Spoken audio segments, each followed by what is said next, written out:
1절부터 마태복음 28장 1절. 안식일이 다이어가고 안식 후 첫날에 때려는 미명에 막달라 마리아와 다른 마리아가 무덤을 보러 왔더니 건져지긴 하며 주의 천사가 하늘로서 내려와 돌을 굴려내고 거기 앉았는데 그 형상이 번개 같고 그곳은 눈같이 희거늘 수직하던 자들이 저를 무서워하며 떨며 죽은 사람과 같이 되었더라. 천사가 저들을 일러가로되 너희는 무서워 말라. 십자가 못 박히신 예수를 너희가 찾는 줄 내가 아노라. 그러나 여기 계시지 않고 그의 말씀하신 대로 살아나셨느니라. 와서 그의 누우셨던 것을 보라.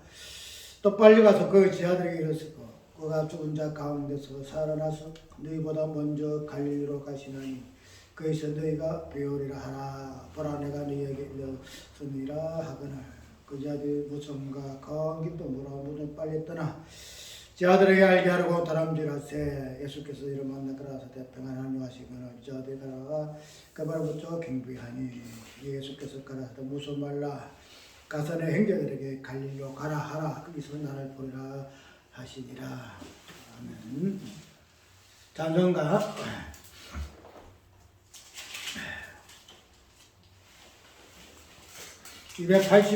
290장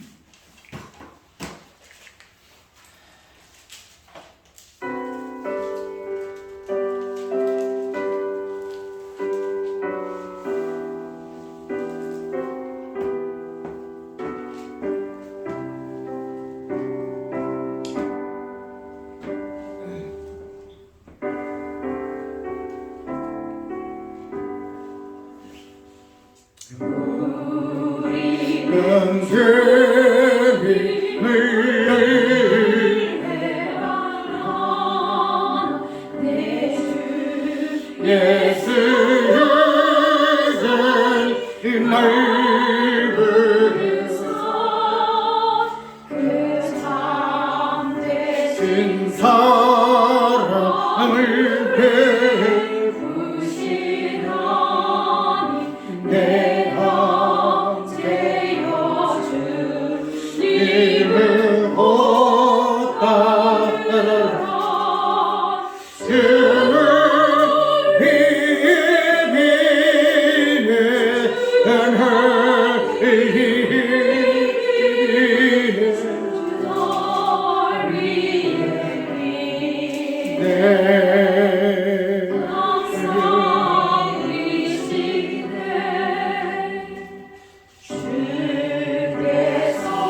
마태복음 4장을 한 번 더 읽고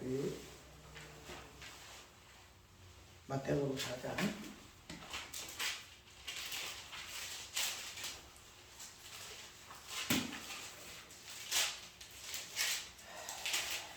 12절 예수께서 요한의 다툼을 들으시고 갈릴리로 물러가셨다가 나사렛 떠나 서불론과 납달이 지금 해변에 있는 가브나움을 가사하시니 인자의 설하신 말씀 이루라 하심을 일러서되 서불론 땅과 납달의 땅과 요단강 겹번 해변길과 이방의 갈릴리여 흑암에 앉은 것의 큰 빛을 보았고 사망의 땅과 그네를 앉은 자들에게 빛이 비추었도다 하였느니라. 18절 갈릴리 해변에 다니시다가 두 형제 베드로나 시몬과 함께 안드레와 바다에 금 던져 보시고 저는 어부라 말씀하시되 나를 따라오라. 그러니까 너희로 사람 낳는 어부가 되게 하리라 하시니 오늘 부활 후에 어떠한 행상을 통해서 부활을 한번 대시기를 할 것인가 한번 살펴보고 그래요. 우리가 갈릴리 이렇게 오늘 중심이 부활에 대한 그 개념을 갈릴리를 통해서 한번 살펴볼 부분인데 그러니까 예수께서 부활하시고 난 후에 첫 번째 어디였죠? 내가 갈릴리로 너희보다 먼저 가서 너희를 기다릴 것이니까 너희도 갈릴리로 오라 이렇게 이야기하시는 부분이 예수께서 갈릴리로 가시겠다 하셨는가 또 그렇게 오라 하는가 하는 부분 저번 한번 내가 이거 설교한 것 같아 기억나죠? 그거 하는데 그 지금 하고 있어? 그런데 이제 그 부활 후에 부활절 설교에 이제 이 설교를 이제 올렸어요. 겁니다. 그 설교를 보고 지금 하는 거예요. 하는 건데 우리가 이 갈릴리를 이야기할 때에 보통 부활을 이야기하고 난 후에 이 갈릴리를 이야기를 하게 되게 되면은 부활하고 그 다음에 이 갈릴리하고는 무슨 연관이 있겠는가 하는 이 부분이 쉽게 설정이 잘 안 돼요. 왜 그런가 하면은 이제 부활을 하고 난 후에는 예수님 초림하시고 처음 사회 가시는 것이 나사렛이고 갈릴리 이곳이거든요. 그러면 이제는 그 사역이 다 끝나고 난 후에 이제 부활하셨단 말이죠. 부활하시고 난 후에는 이제 뭐 갈릴리고 뭐가 뭐 있잖아. 다 3년 반 동안 사역하고 난 후에 그 지경이거든요. 그러면은 갈릴리에 특별히 그 언급할 이유가 없는데 예수께서 이 부활하시고 난 후에 갈릴리로 가시고 또 제자들 또 그곳을 불렀다는 것은 결코 갈릴리가 사역의 시작이고 그 다음에 그냥 부활하게 되었으니까 그걸로 끝이 아니고 갈릴리가 사역의 시작이고 또 그 다음에 부활의 사역의 부활의 어떤 사건에서 중심적인 부분을 이루는 것이 갈릴리라 하는 사실로 우리가 설정할 수 있다는 거죠. 그런데 이 부분에서 그렇게 설정을 잘 안 해요. 여기 가면은 이 부활을 하게 되면은 이제 그게 다 끝났잖아요. 부활하고 난 뒤에 40이시면 예수님 올라가시거든요. 올라가시는데 그뭐 이제 부활하고 난 후에는 그 성천할 일만 남았는데 왜 또 갈릴리로 가셔가지고 또 제자들을 갈릴리로 불렀을까 하는 이 부분을 우리가 그냥 애사롭게 생각할 수 있겠는데, 그런데 우리가 이 부분을 애사롭게 생각을 함으로 인해서 이 부활의 의미 자체가 많이 뭐랄까 퇴색돼요. 색깔이 바래져 버려요. 우리가 보통 부활을 하게 되면은 이제 모두 끝났잖아요. 예수님께서 3년 반 동안 그 처음부터 십자가 지기까지 그냥 십자가 그냥 계속 십자가거든요. 나의 명예를 보이고 따르지 않은 자는 합당치 아니야. 십자가지 아니하고 뭐 가족보다 더 다 이런 십자가로 시작해서 십자가 쭉 진행한다는 거지. 그래서 처음부터 시작한 게 십자가요. 마지막에 이제 당신이 십자가에 달렸던 부분을 이제 십자가로 완전 성취가 됐죠. 그렇게 되면은 이제는 십자가는 이제는 더 이야기할 필요가 없어요. 하고 왜? 이제 부활했으니까 부활 믿는 거예요. 그래서 우리가 그 부분을 생각하게 되게 되면은 그건 자연스럽잖아요. 십자가가 이제 마지막에서부터 십자가 딱 정점 이루고 이제는 부활을 했기 때문에 이제는 부활만 이야기하면 된다는 거죠. 부활. 그런 관점에서 우리가 보게 되게 되면은 갈릴리 이 부분하고 부활하고는 별 상관이 없어요. 왜냐하면 갈릴리는 아까 우리가 마태복음 4장을 읽은 그대로 무슨 땅이에요? 이방 땅이죠. 이방이 흑암의 땅이고 사망이 있는 땅이고 그 다음에 이 부분이 이사야에서는 예언되어 있거든요. 이방의 땅이여 빛이 빛이었다. 저블론 땅과 납달리 땅과 요단강 접근 해변길과 이방의 갈릴리여 흑암의 안전뼈의 큰 빛을 보았고 사망의 땅과 그늘에 앉은 자들에게 빛이 빛이었도다 하였느니라. 이 부분이 이사야서에 그렇게 기록되어 있어요. 이사야 9장에 기록되어 있는데 이 부분이 이제 예수님께서 오실 때에 이 부분이 이제 예언을 성취하는 걸로 이야기를 하고 있잖아요. 그렇게 되면 이제는 그 예언을 이제 이루시려고 33년 동안 예수께서 사역하신 거예요. 이방의 땅에 빛이 가시고 흑암의 땅에 사망의 땅에 구원의 기쁜 소식을 전하기 위해서 3년 반 동안 사역하셨는데 그렇게 되면 이제는 그 부분이 갈릴리의 사역에서 완전 다 끝났어. 그 다음에 부활하게 되면은 더 이상 갈릴리 언급할 이유가 없죠. 그런데 예수께서 부활하시고 난 후에 또 이렇게 갈릴리로 이렇게 언급하신 그 이유를 한번 생각해 볼 것 같으면은 결코 부활하고 갈릴리의 개념 속에 이 부활하고는 떨어질 수 없는 그런 끈이 있다는 사실을 우리가 알아야 되는데 이 부분을 간과할 때가 많아요. 그러니까 우리가 신앙생활도 그렇잖아요. 우리가 신앙생활 때에 우리 신앙생활에 한번 더듬어 볼 것 같으면은 예수께서 십자가 죽으시고 부활하게 되면은 부활의 은혜만 많이 이야기하잖아요. 부활해서 죄와 사망간 우리가 부활해서 그분을 가지고 저는 십자가를 더 이야기 잘 안 해요. 그래서 우리가 히브리서 보게 되면은 도의 초보를 믿음의 도의 초보를 버리고 그래서 더 마음대로 완전한 대로 나아갈지라 이래 해가지고 그 부분을 많은 사람들이 어떻게 이야기해요? 그리스도의 초보가 십자가 아니냐. 십자가. 예수님께서 처음에 이 땅에 태어나서 십자가고 마지막에 십자가 지신 것이 십자가의 도다. 그리스도의 그 초보다. 그러면은 이제는 부활을 한 후에는 이 초보를 버려야 할지 아니하느냐. 근데 왜 자꾸 십자가를 이야기하고 죄인 이야기를 하느냐. 그러나 저번에 이슬 가면서 이야기한 것 같네요. 죄인이 예수님의 이름으로 기도합니다. 그거 자체를 틀렸다는 거야. 이제는 죄인 말고 의인인데 왜 죄인 이야기를 하느냐. 죄인이란 말을 빼라. 이렇게까지 이야기를 하더라는 거죠. 그리고 그걸 보게 되면 우리가 얼마나 십자가와 부활이라는 이 관점에서 십자가는 십자가고 부활은 부활이라는 이 부분을 하나의 개념을 보지 아니하고 십자가는 십자가야. 부활은 부활이야. 그래서 십자가는 부활이 그 전에 사건이기 때문에 이제는 부활이 있음으로 인해서 십자가는 종지부를 찍었어. 그러면 이제는 십자가는 더 이상 이야기해서 안 돼. 왜? 부활의 생명이 있으니까. 그 즐거워하고 기뻐하고 그래야지. 만날 그 십자가 죽자 그냥. 그 자체 우리 신앙이 그래서 이때까지. 지금도 그래 해요. 그래서 십자가 이야기를 잘 안 하잖아. 제 이야기를 잘 하지도 아니하고.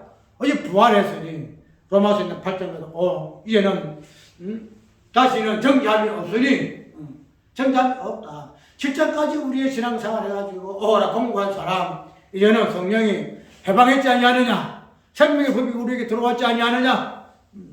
그래서 그걸 가지고도 저번에 한 오래됐나 15년 전인가 목사님들하고 어떤 세미나에 왔는데 그 목사님이 이제 그 부분에서 조금 공부를 많이 했는가 봐. 그래 앉아갖고 그 이야기를 하더라고요. 생명의 성령의 법이 어떻게 우리에게 이렇게 그 이야기를 하나만 보고 그러십니까? 그래서 그러한 것들을 보게 되면은 라마서 1장 7장까지의 그 이제 공고함의 것은 그거는 이제는 더 이상 우리가 없다. 생명의 성령 우리로 보통 해방했으니 더 이상 그런 데서 뭐 이러니 저러니 해서는 아니 된다. 그런 부분을 가지고 우리가 지금 신앙생활 거의 다 그래요. 거의 100% 그래. 그래 한데 그러함으로 인해서 오늘 부활을 하신 후에 예수께서 어떻게 하셨어요? 다른 데 가시지 않았어요. 어디에? 갈릴리로 가면 갈릴리. 예루살렘으로 가는 게 아니고 갈릴리로 가서 그 되면은 우리가 이 갈릴리라는 요 개념 자체가 아까 사장에도 이방의 땅이죠. 이방이야. 흑암의 땅이요. 죄가 죽은 땅이요. 그 다음 특별히 사장 쭉 뒤에 읽어볼 것 같으면은 제자들이 어디에서 부름받았죠? 갈릴리. 갈릴리 어부들이야. 베드로도 그렇고 야고보도 그렇고 전부 다 갈릴리 어부들이 갈릴리에 살다가 갈릴리 어부지 다가 예수님께 부름받은 자들이 이 갈릴리야. 그 되면은 저번에 이야기했죠. 저번 주에 설교에 어떻게 했죠? 부활은 무슨 부활이었죠? 죽은 자의 부활, 죽은 자 부활. 그러면은 부활의 이 개념을 정확하게 새롭게 정리하기 위해서는 죽음이 무엇인가 하는 부분을 다시 살펴봐야 돼. 왜 그런가 하면은 우리가 사도행전을 보게 되면은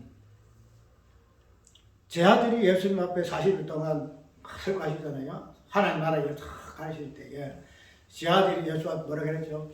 예수님, 하나님 나라가 무슨 정확하게 사도행전 1장 한번 보고 한번 봅시다. 사도행전에 보니까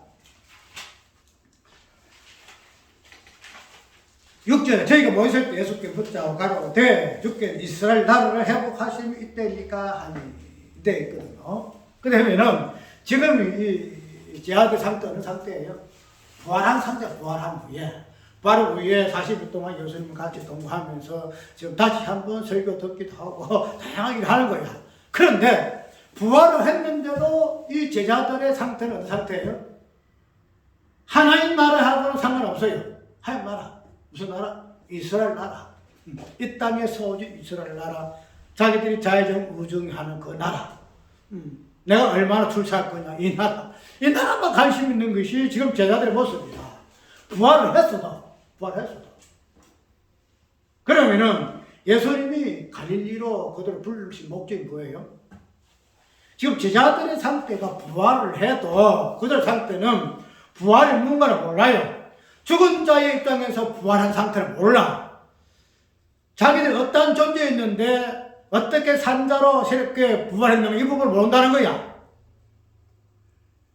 그렇기 때문에 예수께서 갈릴리로 불러들여서 갈릴리라는 그 장소를 통해서 그 제자들의 그 상태를 정확하게 지적하는 거야. 이 갈릴리가 너희들 상태다. 너희들이 흑암이고 너희들이 저주받음이고 너희들이 예수 믿기 나를 모르기 내가 너희를 부르기 전에 너희들이 이게서 어부했던 놈들이 아니냐. 부활이라는 이 개념 자체가 죽은 자의 어떤 실체를 보여주기 위해서 부활했지 그걸 제껴놓고 그냥 부활한 거 아니다 이 말이에요. 그런데 만약에 이 부분을 상기시키지 못할 것 같으면은 아까 이야기했도록 부활을 했지만은 제자들의 마음속에는 아직도 자기들이 어떤 존재인지를 몰라. 그냥 예수께서 좀 죽었는데 그냥 부활해서 얼마나 좋아. 이게 얼마나 좋아. 더 이상 우리에게는 죽은 게 없고 저주가 없고 뭣도 없고 그냥 만나면 형통 먹는 거야. 그런데 예수님은 부활은 그게 아니다 이 말이죠. 부활의 의미는 죽은 자가 어떠한 것인가 하는 부분을 알기 위해서 부활하신 거야. 부활했으니까 죽은 자는 아무것도 없다. 이거 아니잖아. 십자가 아무것도 없다. 부활은 십자가가 뭔가를 보여주기 위해서 부활했지. 부활을 위해서 부활한 건 아니다 이 말이에요. 그런데 지하들은 그게 아니다. 그지? 십자가를 이제는 끝나서 부활했으니 십자가 무슨 의미가 있어. 이제는 종류가 있어. 이런 사람들 이 말이죠. 이 이스라엘의 나라를 회복하실 때니까 하는 그 부분은 지금 자들의 부활을 체험하고 부활과 눈으로 봤었지만도 그들의 마음은 이렇단 말이죠. 그래서 그런 제자들의 실체를 아시기 때문에 당신이 갈릴리로 먼저 가셔가지고 그들을 부르십니다. 와라. 너희들이 어떤 상황, 내가 뭐 때문에 부활한 줄 아느냐? 부활한 줄 아느냐? 부활을 해야만이 뭐가 보여요? 십자가 정확하게 보여요. 십자가가. 부활하지 못하면 십자가 안 보여. 왜? 십자가는 십자가로만 보이지. 십자가를 통해서 부활을 봐야 되고 부활을 통해 십자가를 봐야 되기 때문에 부활하신 이유는 3년 반 동안에 사이가 있었던 그 십자가의 본질이 무엇인가를 보여주기 위해서 부활하신 거야. 그래, 죽은 자의 부활이 무엇인가? 그 죽은 자의 개념이 무엇인가를 부분을 보여주기 위해서 부활을 하셨다라고 생각하면 된다는 거야. 그래서 우리가 그런 설교에서 그 부분을 안 보여요. 그냥 이방인의 땅, 이방인의 갈릴리에서 예수께서 부활하신 후에 이사야 선지자가 예언했던 그런 부분을 주께서 그 갈릴리라는 개념을 통해 가지고 말씀하셨다. 이렇게 이야기하고 그 뒤에 쭉 가게 되면은 아까 이야기대로 부활을 통해서 저 부활주일에 대한 부활을 통해서의 설교거든요. 그러면은 부활이라는 그 개념 속에서는 꼭 죽은 자가 핵심 내줘야 돼요. 죽은 자. 십자가 핵심 내줘야 돼요. 그렇게 되면은 그 갈릴리라는 이 부분이 부활이라는 이 부분을 연결시켜서 부활, 그 다음에 갈릴리 십자가. 그래서 이 갈릴리의 이방인의 땅이, 허가만역 땅이 어떻게 부활을 통해서, 부활을 통한 십자가를 통해서 이 사역이 증거되어지고 있는가, 이사야 선지자의 예언이 성취되어졌는가 하는 부분을 부활이라는 사건을 통해서 그 십자가를 조명함을 위해서 우리가 설명해 주셔야 된다는 거죠. 그런데, 절대 이야기하지만은, 부활을 이야기하면 부활로 끝나버려요. 그냥 성경에 이것저것 그냥 간주 성경 찾아가지고 띄워 맞춰가지고 이렇게 이야기하지. 그렇지 않다는 거예요. 오늘 부활 그 후에 이를 우리가 한번 잠깐 살펴보고 있는데 부활 후에 그 사건은 다른 거 아니죠. 갈릴리. 갈릴리의 의미가 정확하게 무엇인가를 알게 하기 위해서 예수께서는 부활하신 거예요. 그 갈릴리 그 십자가에. 베드로의 그 제자들의 그 실제, 그 본질, 그런 것들을 알게 하시기 위해서 예수께서는 부활하셨다는 거죠. 그게 정확하게 십자가를 보여줄 수 있는 사건이 된다. 만약에 부활이 없으면 십자가 사건을 이해를 못해요. 왜? 그냥 십자가 죽는 것으로 끝나버리잖아요.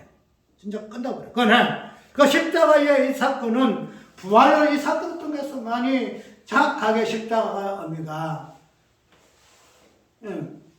설명이 되어지니까 예수께서 부활하셨다. 그래서 사도 바울도 그러잖아요. 십자가 외에는 전할 것이 없다 하는 이유가 여기 있다는 거죠. 오늘 우리 갈릴리라는 이 장소, 단순하게 사역의 출발지로서의 어떤 장소보다도 이 사역 자체, 이 갈릴리라는 이 지문을 통해서 예수께서 사역 자체의 그 본질이 무엇인가 하는 이 부분. 십자가의 사역이고 마지막에는 부활을 통해서 십자가 사역을 보여주는 그 지역의 어떤 지명이 갈릴리라는 이 장소라는 사실을 알고 있고 그래서 이 부분이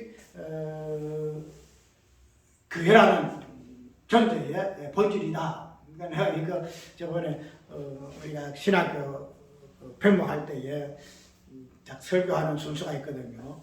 이 부분을 가지고 한번 설교한 적이 있어요. 설교가 있는데 어쨌든 교회라는 것은 이러한 갈릴리의 그 흔적, 부활을 가지고 기뻐하고 즐거워 하는 그 중에서라도 갈릴리의 흔적을 가지고 부활을 즐거워하는 그 십자가와 그 부활이 완전히 하나가 통일되어지는 그러한 흔적을 가진 존재가 교회라는 사실을 우리가 꼭 기억하고 어쨌든 짧은 시간이지만은 이 갈릴리의 이 개념을 속에서 부활의 실체가 무엇인가 하는 것을 다시 한번 새롭게 정리할 시간 되기 바랍니다. 잠시만.